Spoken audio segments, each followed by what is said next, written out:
The History of My Insanity by Trisha Paytas. Chapter 1. The Birth of a Legend. So maybe legend is a bit of a stretch. After all, what exactly have I done in my 24 years of existence? I would say I'm working on my plan to waste my entire life, but alas, this is not true either. I want to make something of myself, leave a mark on this world. I've already posed naked, so now it's time to step it back, Trish, and give you the history of my insanity.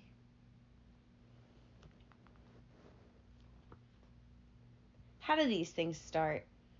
Wow, I haven't read a book since I dropped out of college. No, that's a lie. I read those 50 Shades of Grey books. By the way, this is me writing this. No ghostwriter, no recording device. It's Friday night and I'm all alone. So I thought, why not just crank out my autobiography tonight? Yeah, I'm motivated like that. I digress. Trisha K. Paytas, born on May 8th, 1988. Riverside, California, to parents Frank Jude and Lynette K. Paytas. She had a pleasant childhood, a middle-class upbringing with stable parents and a happy heart, until she turned 23 years old, and her life plummeted. Okay, too morbid? Too self-deprecating? Well, this is, after all, about Trish, my feelings, and how I perceive things. Should I give away the ending? No? Just keep reading? Okay. My parents divorced when I was 3 years old. I can't give details because anyone with divorced parents knows there are 500 sides to every story. My dad will say my mom cheated, and my mom will say that my dad refused to move back to Illinois with us. Whatever the case may be, I decided to stop caring as to why the story was early on, and obviously advise anyone with divorced parents to do the same. It's not worth the fights and getting upset. You will both love your parents regardless. No point in trying to figure out who was the evil one and who broke who up with the happy home. So at 3 years old, my mom moved my brother, Nick, and me back to Illinois. And I have to assume my father was okay with it at the time and moved back with us, as there are laws for taking children out of the state, blah, blah, blah, blah, blah. He said he couldn't find work back there, and so he moved back to California without us. Herein lies the beginning of my abandonment issues. Dad, if you're reading this, I don't blame you. Well, at least not anymore. I held grudges against my dad for 24 years. More on this later. Both my brother and I have been to therapy regarding feelings about abandonment of our father, but let's just be clear. Our mother was no saint either.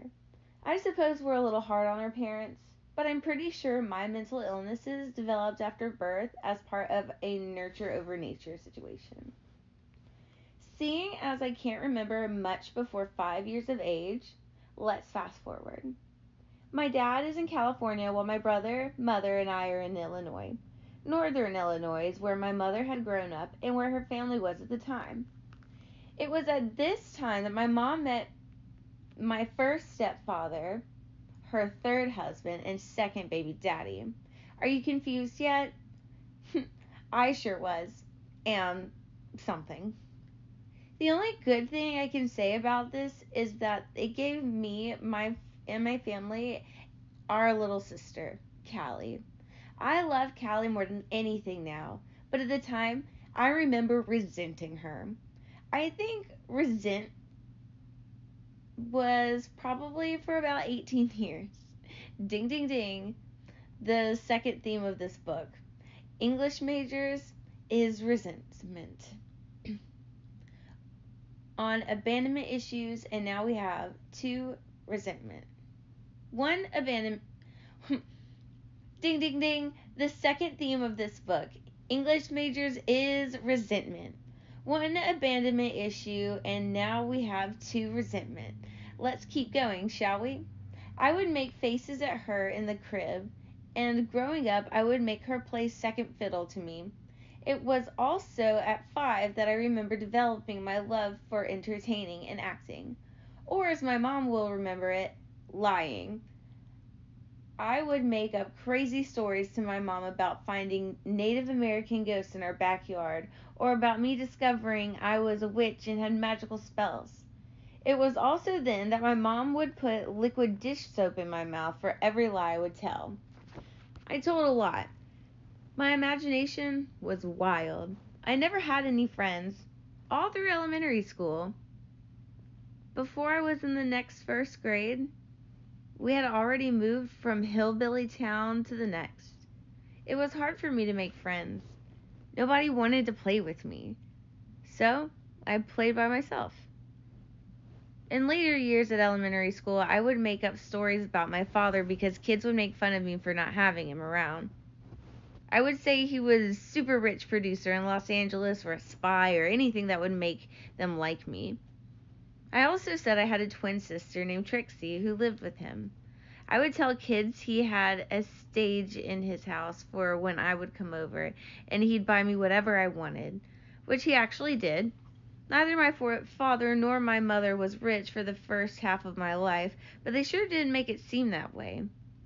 My mom would take us shopping and out to eat and to the movies on the weekends, and my dad would fly back to see us once a month. When my dad took me shopping, he'd buy me anything I wanted. My greatest trick would be at the toy store. I would say, "Dad, I just can't decide if I should get this doll or that one." And he'd just get me both. Oh, do we have another issue to add to Trisha's problems? Why, yes, we do. Shopping addiction problems I had. And attachment. It would make me happy instantly and fix any doubts or problems I had with my father, and then my mother would get furious with all the toys we'd bring home. She said he would be doing it because he was feeling guilty for leaving me. If I make people feel guilty, I get things? Okay, awesome. A wonderful life lesson taught by my mother. My first stepfather was in and out of our house relationships with my mom. I recall my brother, Nick, calling the cops on him for getting physical with her. I remember her talking awful about him. Long story short, he had an affair with my mom's sister, and I think that was pretty much the end of it. Cut to Trish, age 10. Enter middle school. Enter stepdad number 2. Only a few months after the official split from stepdad number 1, stepdad number 2 was a mess. He was old with no teeth, talking to my mom the way later in life as to why. Wait. he had no teeth. Talking to my mother way later in life as to why this guy, her answer about him, as well as all the other men she's married, was financial reasons. It's the sad truth. Don't judge her. I appreciate her, honestly. All sarcasm aside, it did teach me a really important life lesson early on, which was to make my own money and rely on no one else, a concept I understood but could not grasp. This was a time when I was just thinking of my father as a hero. That one day I would move to California and live the life of a child star, performing every Easter, summer, and Christmas. I would fly to California with Nick, and we'd just live every child's fantasy every day. We went to amusement parks every week, rode in limousines, took looks at Christmas lights, ate fast food and donuts all the time. We went shopping at toy stores wherever we wanted. My dad spoiled us, but all the while he was working on his startup company for 19-hour days and living off credit cards. Unlike my mother, my dad was really good at not introducing us to random people he dated. He was very cautious about who he let in our lives. I had met 2 girlfriends of my dad since he and my mom split up. They were pleasant enough, but my attachment to my mom was also strong. I just wanted them to go away. Plus, every child divorce's fantasy is that their parents will get back together. So having a possible threat coming to us was no bueno. The last one he dated was very nice to us at first, especially me. While my brother and father would go play golf, she'd take me shopping and do girly things. I appreciated this so much because I was like super spoiled and did not want to do anything that was not fun for me. Of course, with each step parent who came into the picture, keep in mind both parents were interrogating me for any wrongdoing of the opposite step parent. Very early on, the conception to be a better parent or having advantage over the other was a standard. So, Trish is pretty happy, right? Getting spoiled with toys, eating all the food I want, wherever I want, flying to California for a vacation 3 times a year. Sure, there are some issues, but my mental health is still pretty intact. I'm not seeing objects that don't exist. Not yet. Chapter 2. Junior High Hell. Kids are cruel. Everyone gets bullied and everyone gets made fun of. Junior high were 3 magical years of being tormented as the insecure Trish. My insecurities began in the 6th grade. Gym class. We had swimming as part of the curriculum. I remember walking out in my one piece and everyone snorting, making piggy noises. I was so confused. I wasn't sure why they were doing this. My weight wasn't an issue in my mind, at least not at the time. I was about 5 feet tall, and I remember distinctly weighing 100 pounds, even. I didn't think that was that big. I didn't really grasp the concept of the word fat at the time. I didn't. I was so unsure of the piggy noises, it didn't bother me until later that week when this kid, we'll call him D, asked our homeroom teacher, "Why is Trish allowed in the classroom? She's too fat. She should be with the pigs outside." I remember feeling the sting of this, and my teacher sort of gasped and paused at what he said, and the other children laughed. I knew it was embarrassing, but again, I wasn't understanding. Why me? I wasn't the skinniest girl, but I was far from the fattest. We're talking Midwest here. I mean, half of my class was definitely 2 times my size. This went on all throughout the 6th grade. D and his friends would say stuff about my rolls, then how hairy my legs and my lips were. The gym class. I was the last one picked. At this point, I was still fighting for acceptance. My mom would take me shopping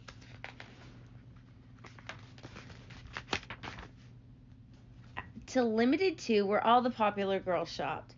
And my dad even paid for a limo to take me to the lip singing contest at our Halloween carnival. When word spread that my dad was renting me a limousine for the event, a couple of girls agreed to be in my lip singing group where I was Britney Spears and they would be my backups. It was fun and I felt like a star because I knew I was good entertainment. It all felt good until the following Monday at school.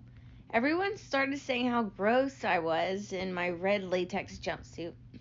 All the girls in the 8th grade would make fun of me on the bus for being a terrible dancer, and most of them would just classify me as too weird to talk to. I think between the limos, my big hair, and my random trips to California, people in this small town were afraid. People fear the unknown, and I was about as unknown as they come. No one ever heard of a girl taking off class to go to a book signing in LA or to go to an acting class in Hollywood. I would come back from trips and have pictures of me on Hollywood Boulevard or swimming in the winter at the beach.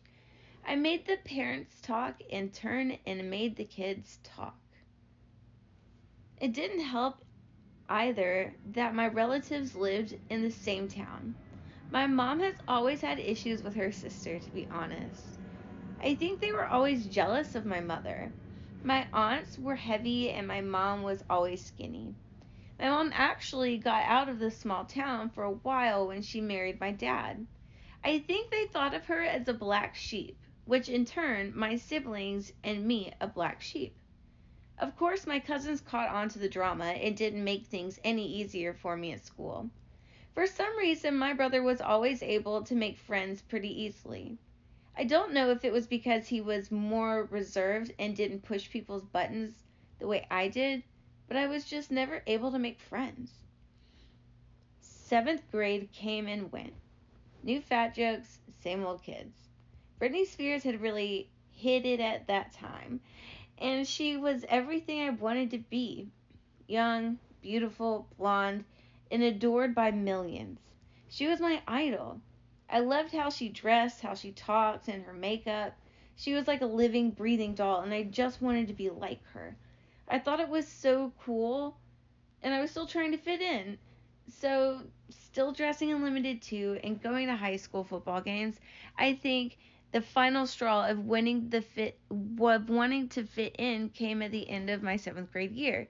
Cheerleading tryouts were taking place, and I wanted to try out because I wanted to be popular, be like Kelly Kapowski in Saved by the Bell, where the uniform and had attention on me. I tried out and I didn't make it. The most mortifying thing wasn't that I didn't make it. It was at school when all the girls were talking about how fat my legs looked in my spandex shorts.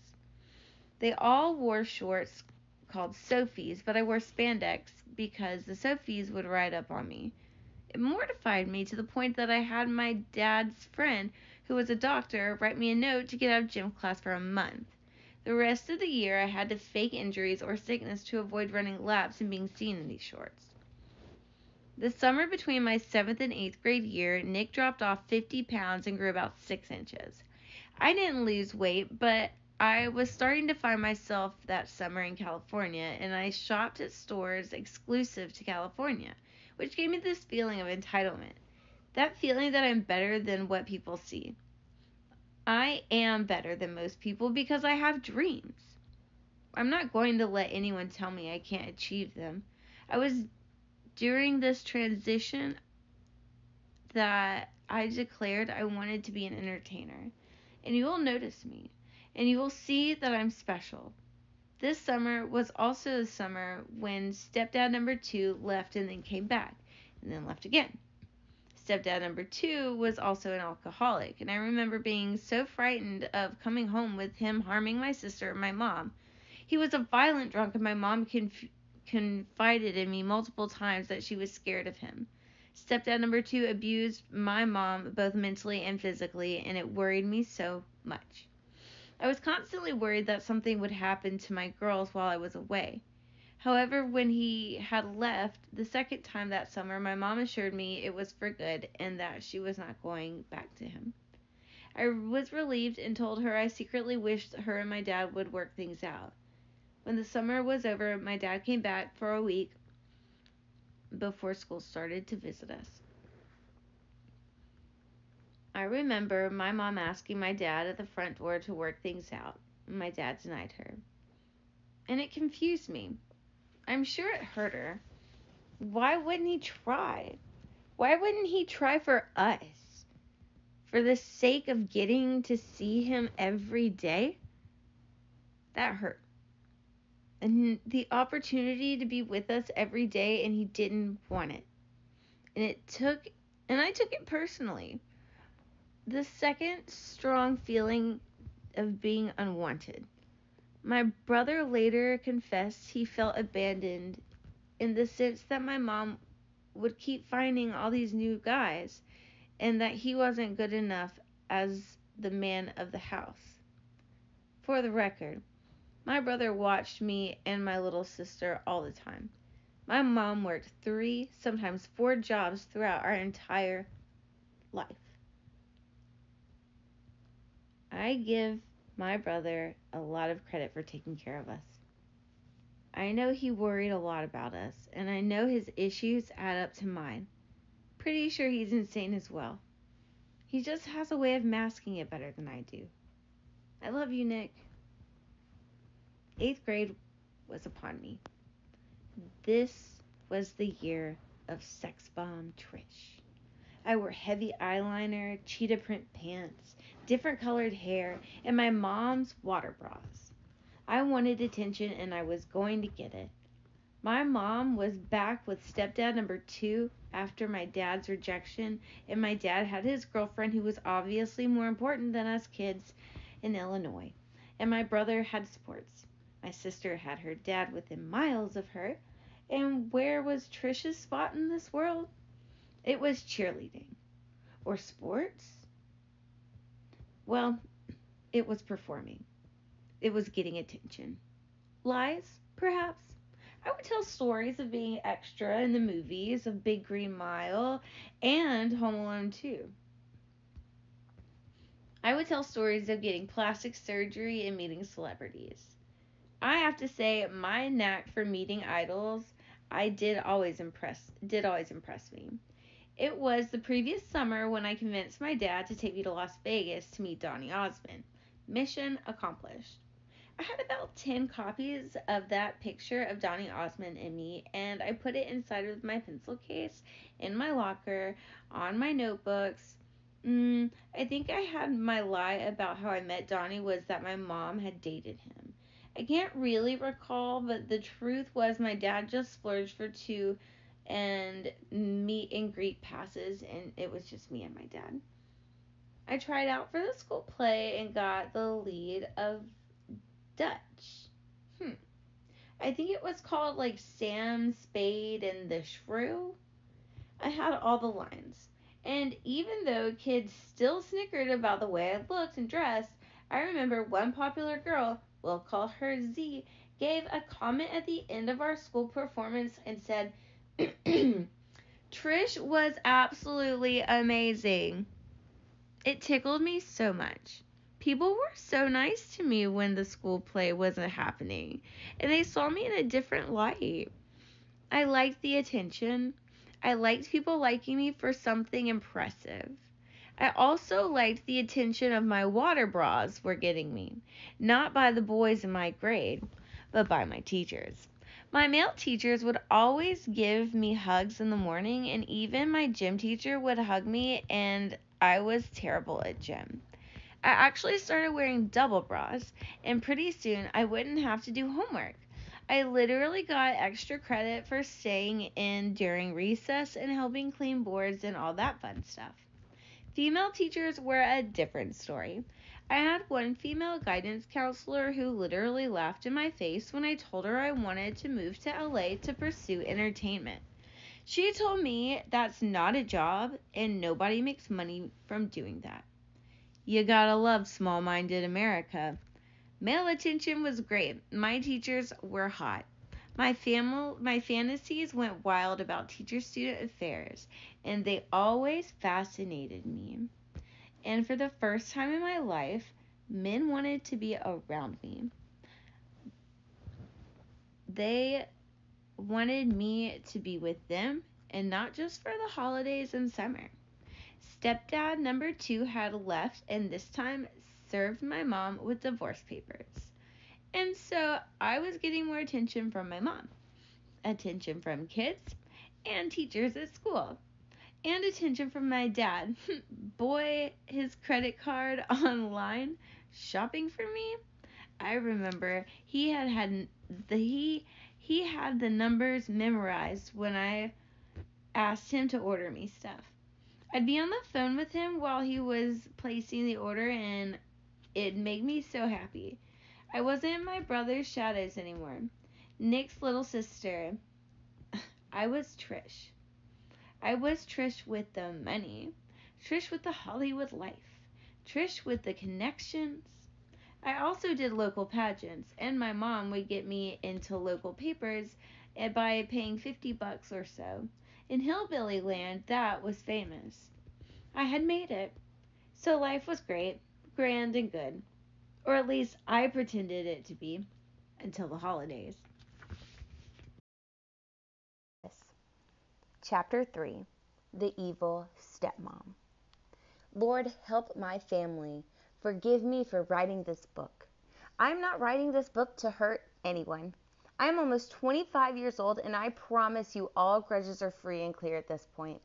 I'm writing every detail of my life to help someone, anyone, one person going through the same thing, to remind people that they are not alone, and it does get better. This book, after all, well, what's a book without a happy ending? Maybe, actually, I can't promise a happy ending, so just keep reading, okay? January 2nd, the day before my brother and I were headed back to Illinois after a long winter break. My father brought me into his bedroom with Nick, and they said they had something to tell me. I shot daggers at my brother for not preparing me for this. Nick and I were always on the same page. Nick was the one person who traveled back and forth with me to California, and we were inseparable. He was the only one who I ever felt could understand what I was feeling through our stepdad situations and other hardships. My dad told me he was getting married tomorrow. Shell-shocked.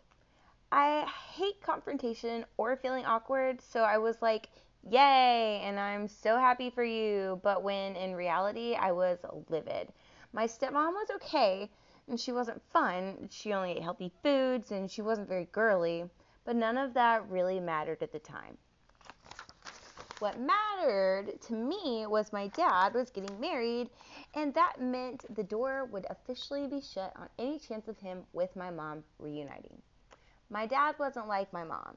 I knew if he got remarried, it would be forever. He always told me the one reason for divorce is if someone is physically abusing you, or is putting you in danger, or if somebody cheats. And this was my dad's third marriage. I know his first wife cheated on him, according to my dad, and my mom cheated on him. I always had a theory my dad settled with dear old stepmommy because she would never cheat on him. She was plain and sort of bland. My mom was a knockout, blonde bombshell, but stepmommy was quiet, the opposite. They got married the next day, and my brother and I flew home that night. We were the ones who had to tell our mom, and from what I remember, we didn't tell her for about a month or so. I do remember her asking my dad to get back together again. And when he said he couldn't, that's when we told her he had gotten married. We should have told her right away, but we were hardly teenagers. Why was that our responsibility?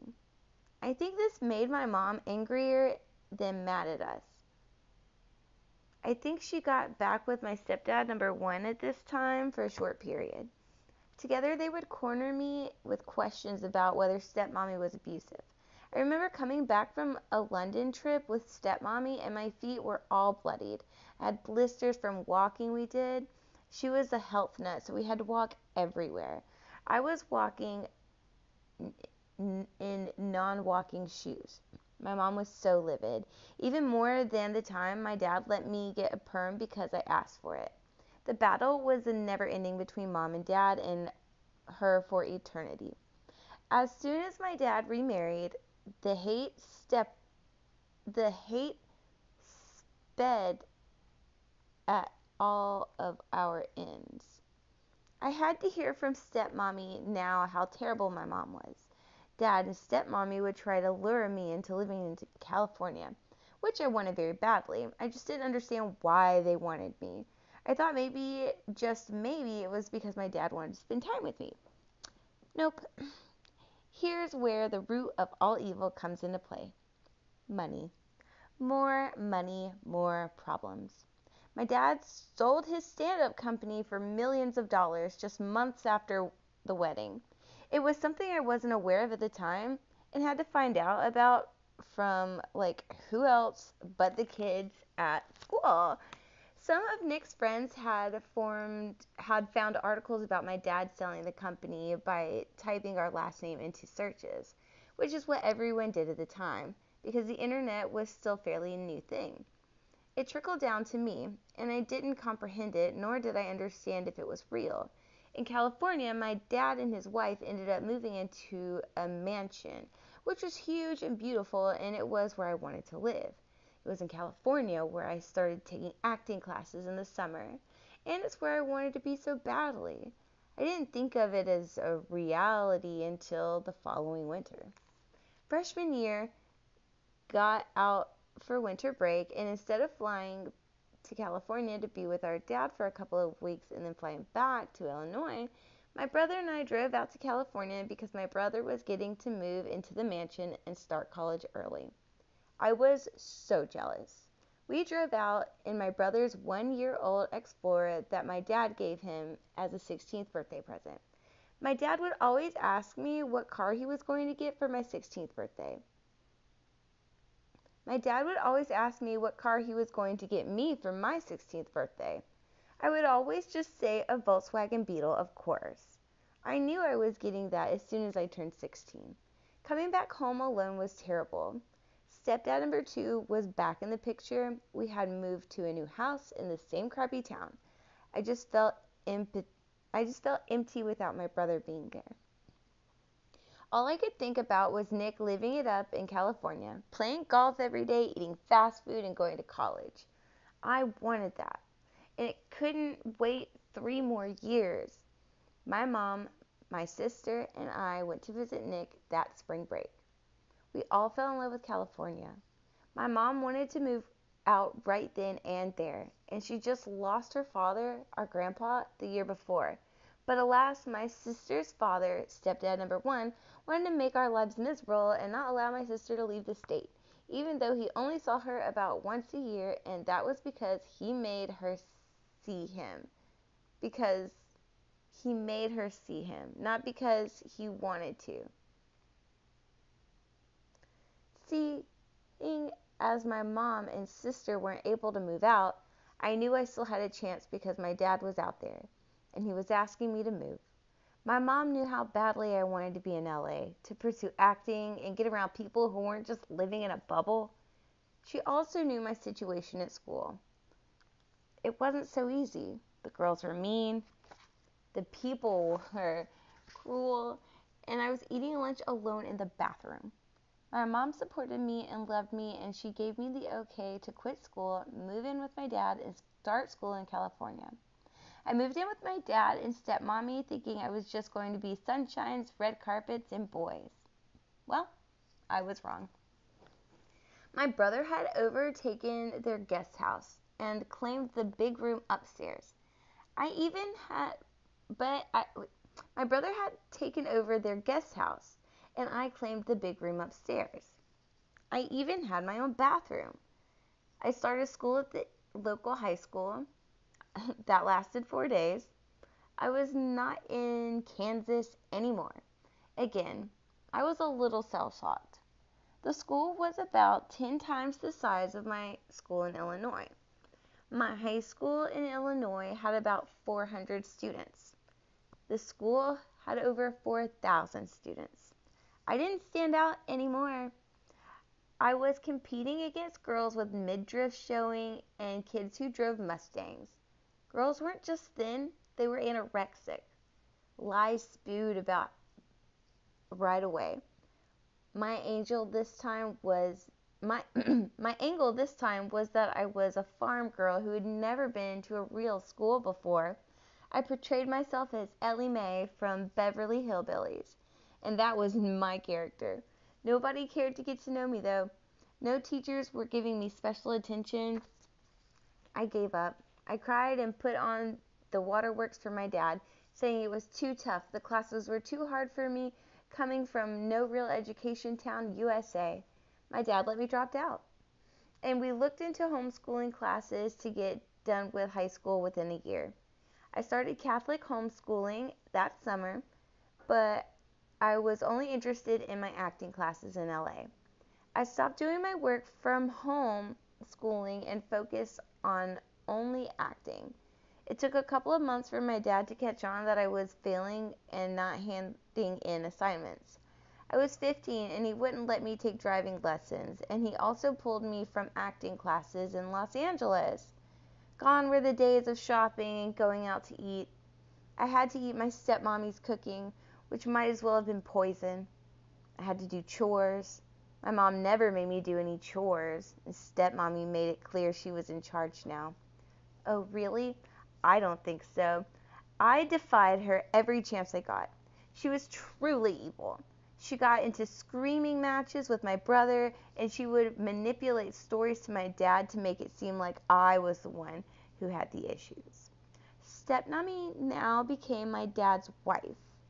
And let me tell you, my dad's wife needs to sit down and write her autobiography, because I really would like to know how she became so insane. She's certifiable. Her lies put my fibs to shame. It was astonishing. I was not doing my work, so my mom felt I was not doing my work, so my mom felt that I was not doing my work, so my mom felt that was cause for me to move back. In fact, in July of that year, she demanded I move back in with her. We would talk every day about my issue with my dad's wife, how controlling she was, how she was demeaning, and my dad sucked for helping. Wait, I'm so sorry. This is oddly written. We would talk every day about my issues with my dad's wife, how controlling she was, and how she was deterring my dad from deterring my dad from helping me with anything I wanted to do. My mom said, "Move back home and it'll all be better." My boiling point came to when my dad and his wife told me that I was never allowed to go to Los Angeles ever again. That put me on a tilt. And when my mom told me the real reason my dad wanted me there, I knew I had to go home. Apparently, right after my dad sold his company, my mom caught wind and went back to the court for more child support. At that time, my dad and dad's wife were in my ear about pursuing my dreams in California. When I finally did go to California to live, my mom obviously dropped the pursuit for more money. But my dad and my dad's wife went after my mom for child support. What? I know, right? My mom was working 3 jobs while my dad's wife was spending $5,000 on curtain rods. It was unbelievable. The battle only got worse. Not the battle for me. Oh no, who cares where Trish ends up? The battle for money and who gets to keep it in the end and who gets to take it. I moved back to Illinois, and there was no way I was going back to my old high school after I declared I was moving to California and never coming back. So I was in limbo for a good 6 months of doing nothing. I gained about 40 pounds. That was fun. It was stress and depression. I was stressed about school. I was depressed about my family situation. I had no real direction anymore. On top of all of that, my dad and mom started this year-long court battle that dragged me in and out of court every other month.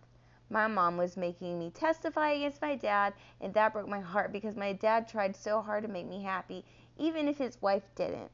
I loved my dad. I needed to love my dad for my own sense of feeling sane and normal.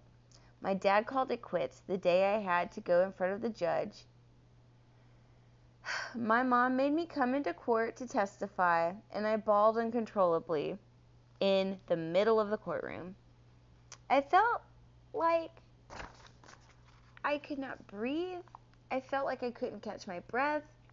And at that point, I didn't want to catch my breath. The only time in my life I would have rather been dead than alive. At that point. And that this was my lowest point at that point. My dad said stop before I spoke, and he said no more. My dad hasn't taken my side too often, but I will always have so much respect for him for stopping that court session so I didn't have to badmouth him. My dad saved my life that day because I didn't want to go on living where I had to choose between mom and dad. I was terrible.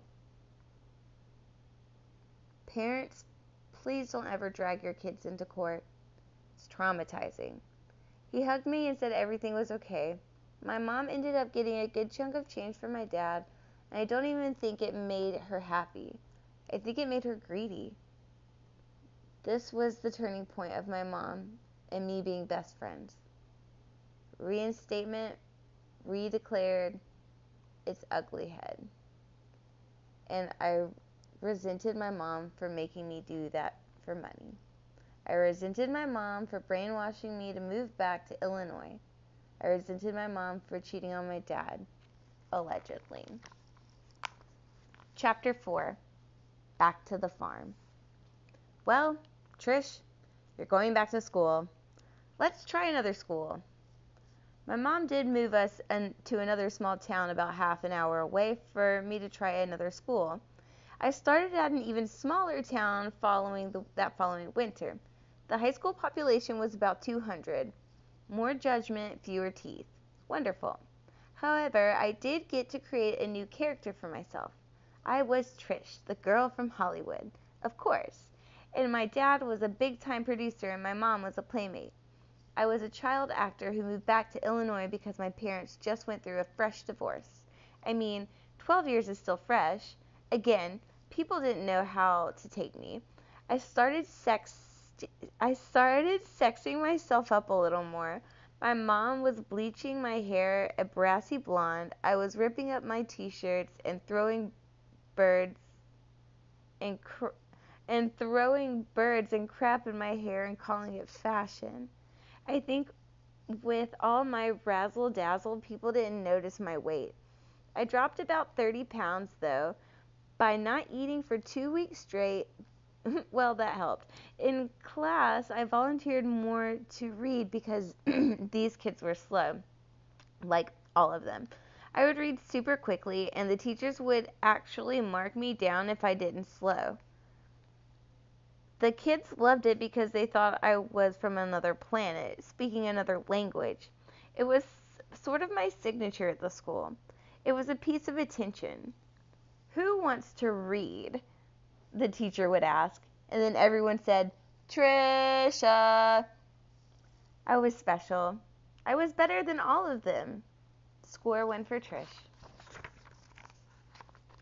The school wasn't much different in terms of friends. People still kept their distance here. I was never asked out on dates, nor was I invited to parties. Most teachers loved me except my art teacher. He was a hippie, and he did not appreciate my character. I started really playing up the dumb blonde card at the school. A show starring Paris Hilton called The Simple Life had aired this previous summer, and people did not own televisions in this town. So I knew I could take all the lines from that show and use them as my own. People would talk about Walmarts, and I would be like, do they sell walls there? I got people to talk about me. Everyone knew Trish. I would say random things like, horses don't exist because I've never seen them. Something so outlandish, and they'd believe me. I'd get a rise out of people, and pretty soon we weren't talking about art in Rome, in the Roman Empire, but we spent an hour talking about Trish and what fabulous life and attention I had. Pretty soon these people began to bore me.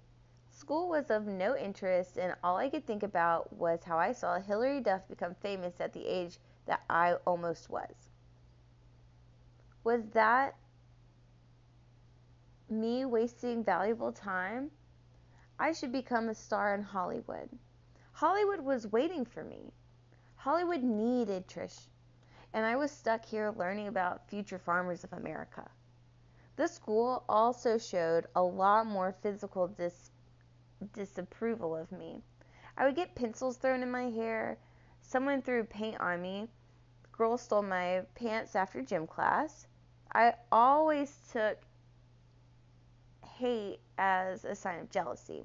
They clearly wanted something I had. I was loved. I loved it, but everyone has her limits. Of course.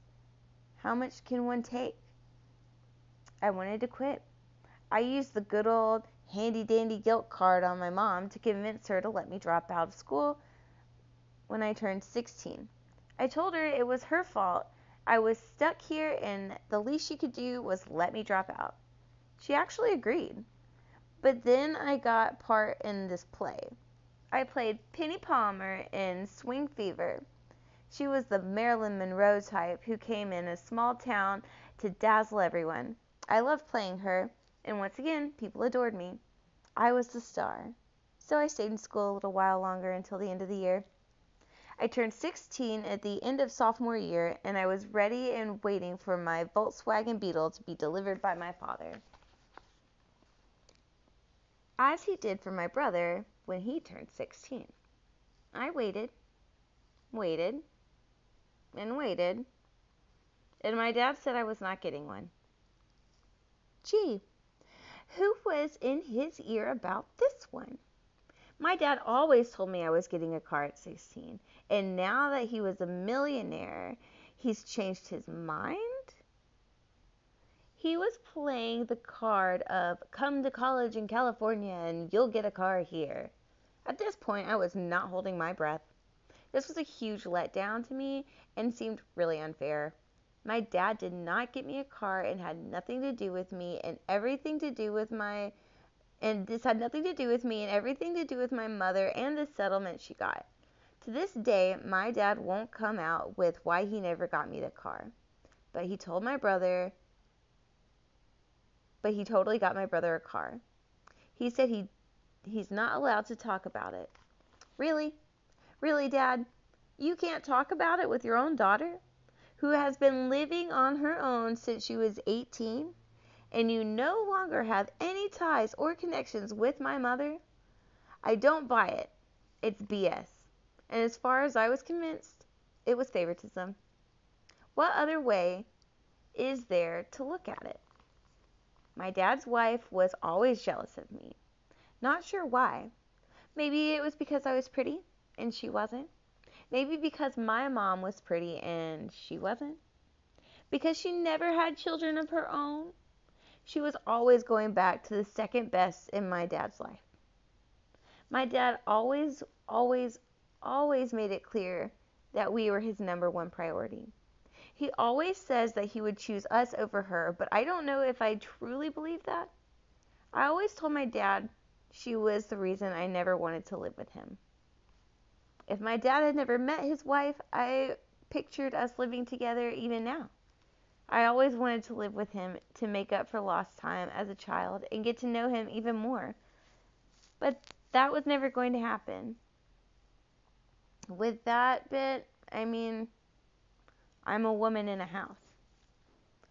My mom ended up getting me a used car. It was a 1990 Jeep Cherokee, and I loved it.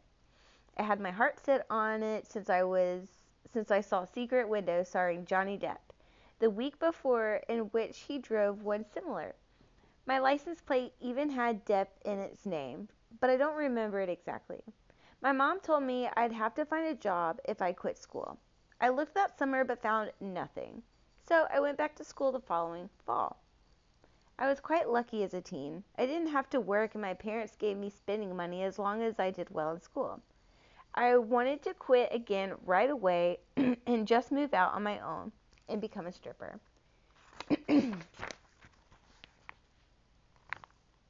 But I stayed for one reason and one reason only. My junior year biology teacher. We'll call him Mr. D. He wore glasses, he was buff, and he was a football coach. He was smart. He knew everything about movies, and we talk about De Niro and Tarantino all throughout class, while the other kids just texted. He let me do science projects on the Black Mamba and let me use quotes from Kill Bill to present it.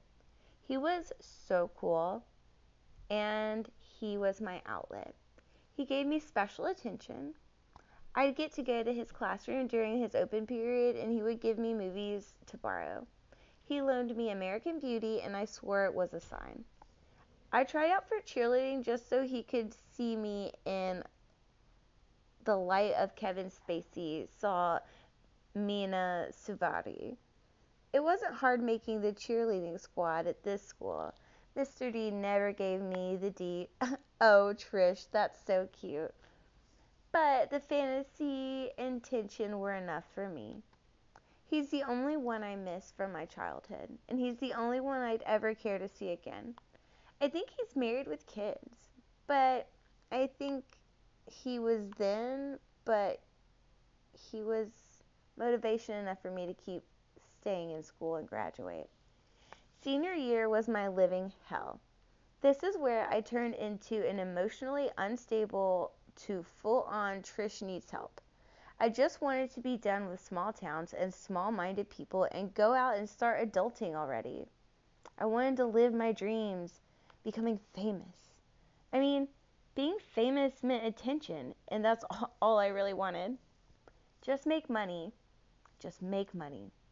Just like Kim Kardashian beat me to the punch. Damn. If only I were old enough for a sex tape. There was one year this was the year my mom met her boyfriend from hell. We'll call him Tiger.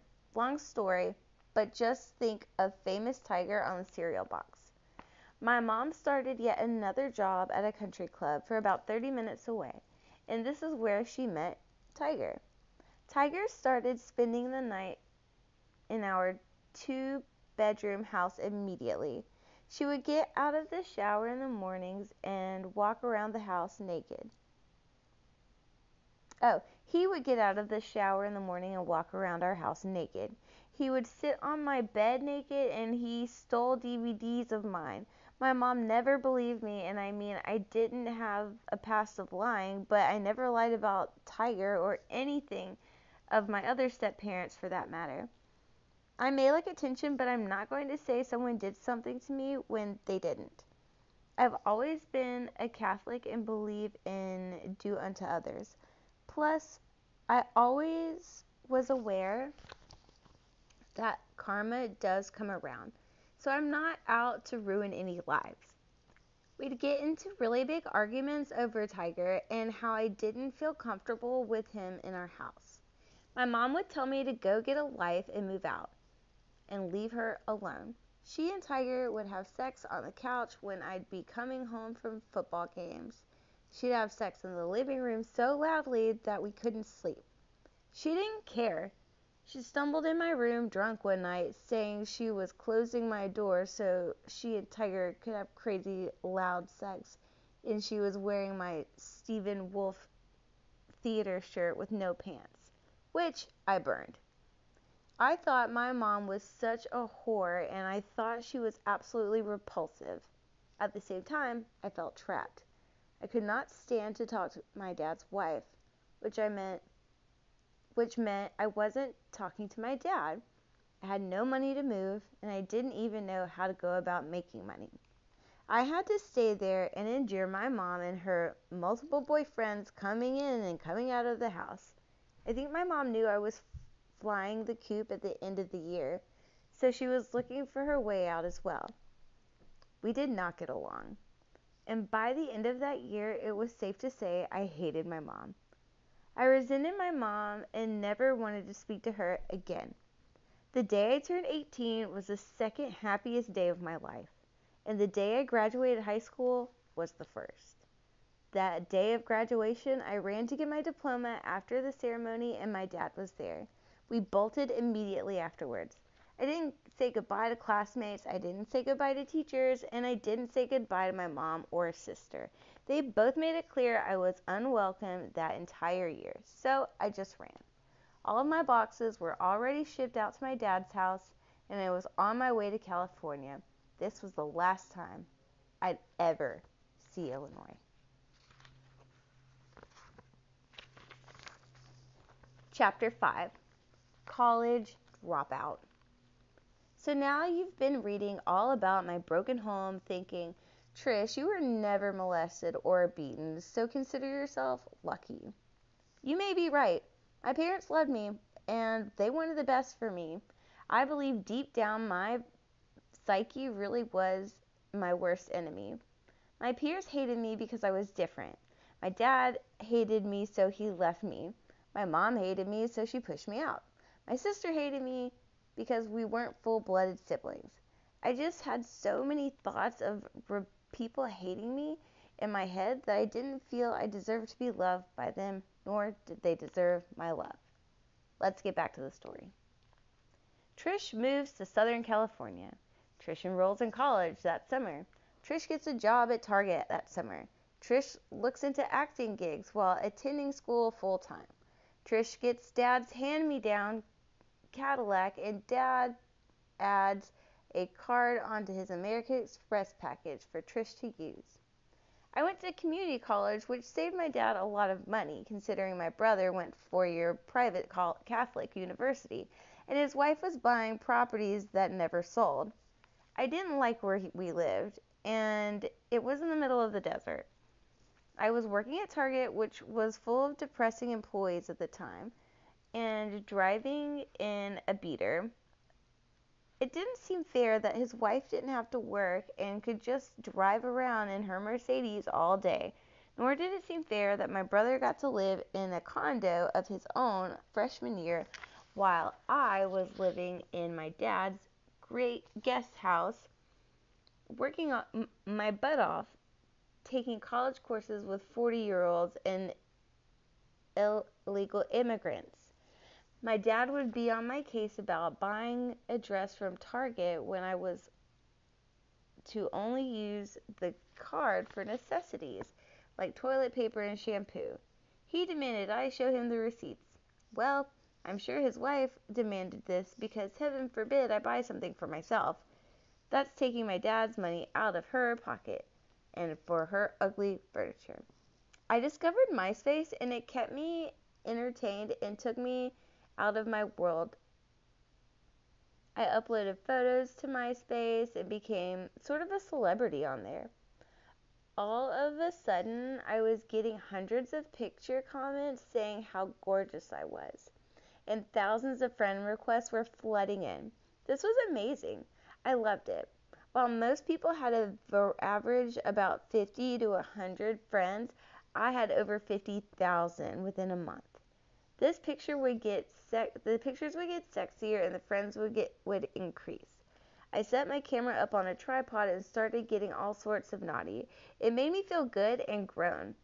My dad treated me like such a little kid still, and his wife would tell me I couldn't wear certain skirts or not to let me go out with friends.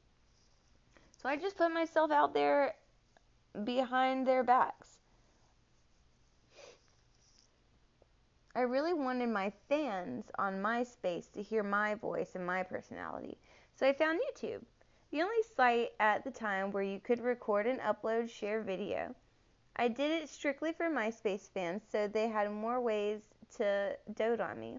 The first video I ever uploaded was rapping Vanilla Ice's Ice Ice Baby. I think like a couple of hundred views, and I was so excited. At the time, there were no regular YouTubers, and it was a place for funny cat videos and babies laughing. Nevertheless, people commented on how funny I was, and I'm sorry, hold on.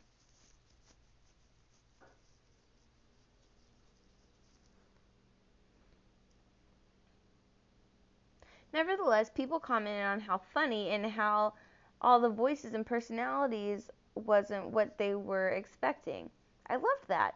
Still to this day, I love shocking people and just confusing them in every way. At Target one day, I was saying how I hated the job but didn't know how to look for a new one. A coworker told me about Craigslist. So when I went on one night after school, I saw they had a TV and film section. Jackpot. I was shocked to see all the people wanting to put people on television. The first ad I applied to was seeking people who were like plastic dolls and dressed over the top. I wore them the ditziest, airheaded email. I wrote them the ditziest, airheaded email you'd ever read and sent them a link to my MySpace. They called the next morning right before my class. I skipped class to talk to the casting producer over the Greg Barrett show. She interviewed me and asked me if I wanted to be on the show. I was shocked. It is that easy to get on TV? Yes, of course. I jumped up for the opportunity. She just asked for a family member to go on the show with me, someone in my life who wanted me to tone down my look. I talked my brother into doing it with me, and he agreed, but somehow my dad's number got involved. I called my dad and sent my dad the email I wrote into the show, and my dad was disappointed in me, to say the least. He went over the email with me and asked why I was dumbing down my intelligence. I just played the character and said, Dad, like, oh my G, like, duh. It's just like the way we talk. Gosh, get over it.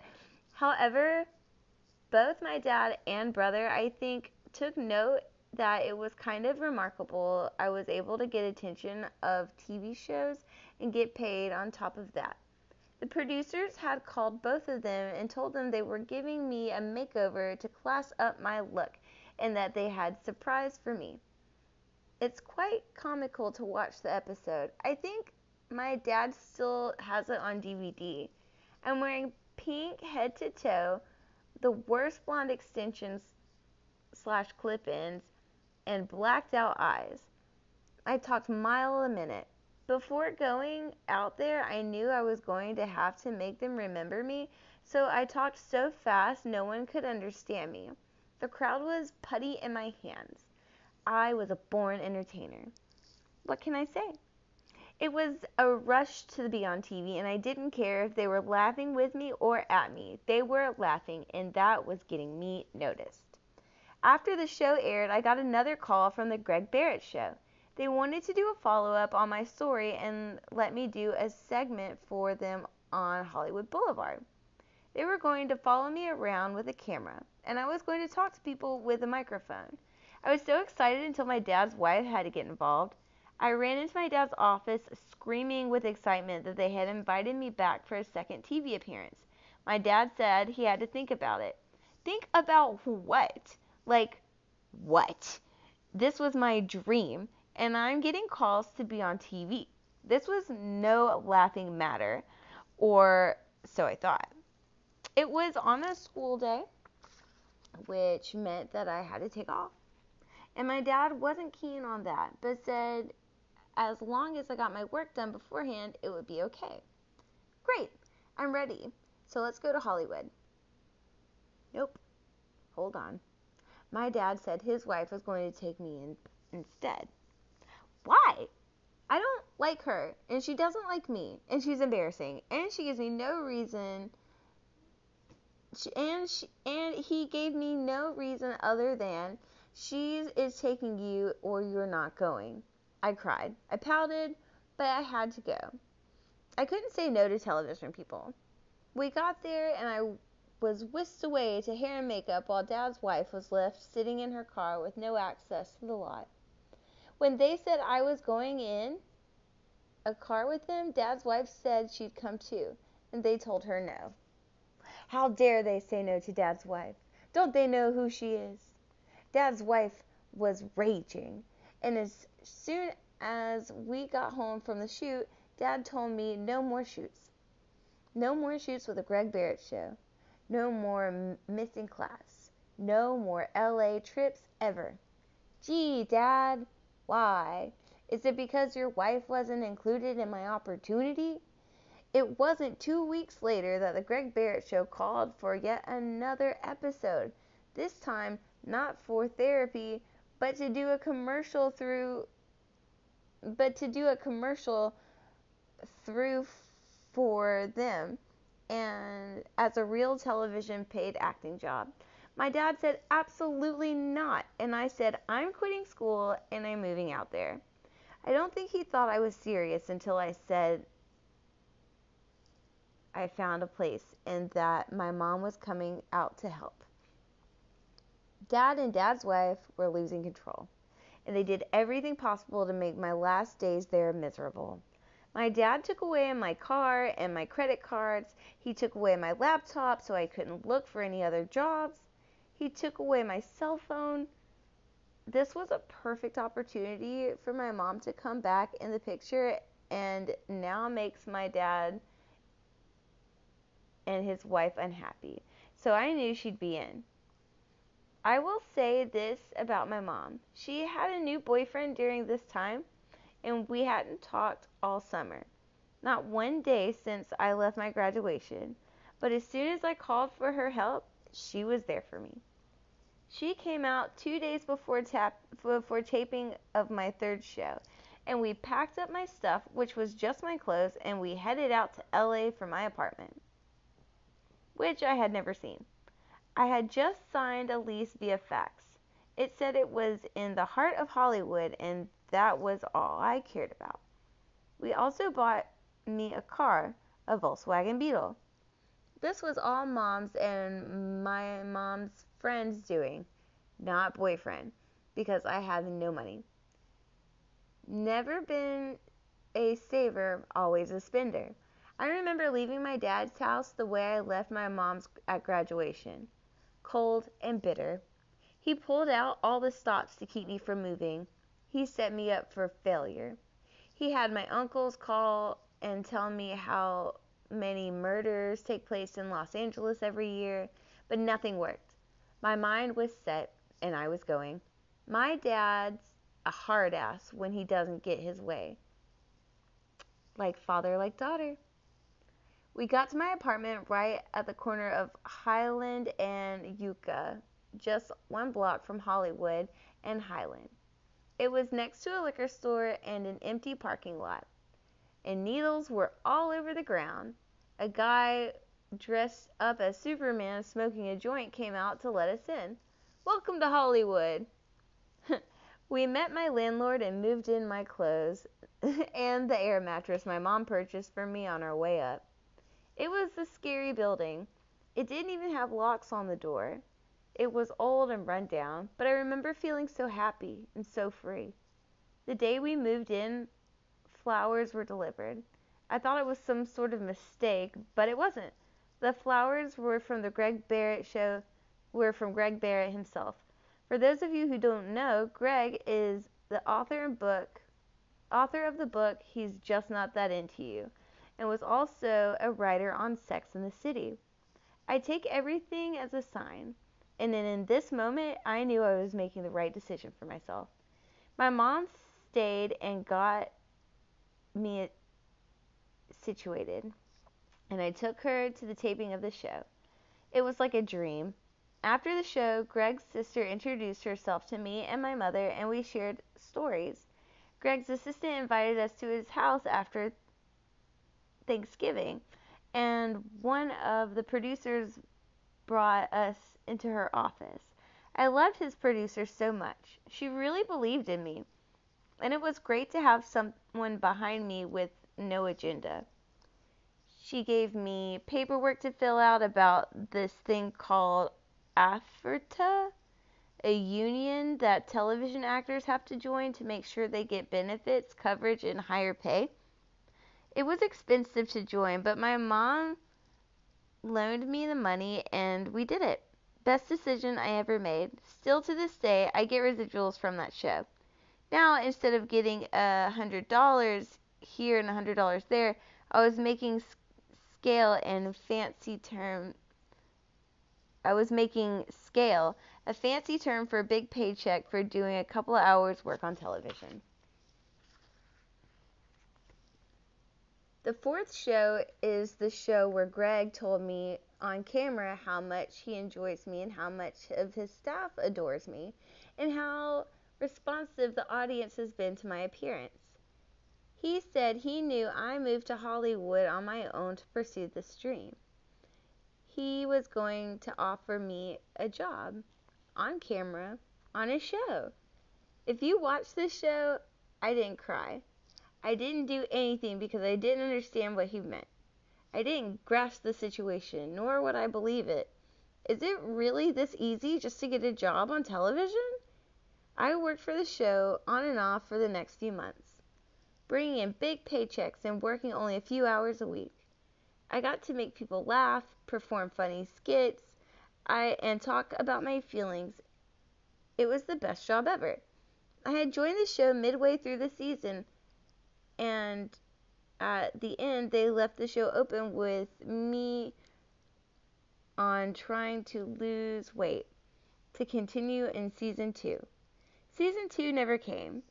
The show was canceled, and they invited me back for the goodbye episode where they had a segment called The Top 5 Trish Moments and counted down my greatest moments.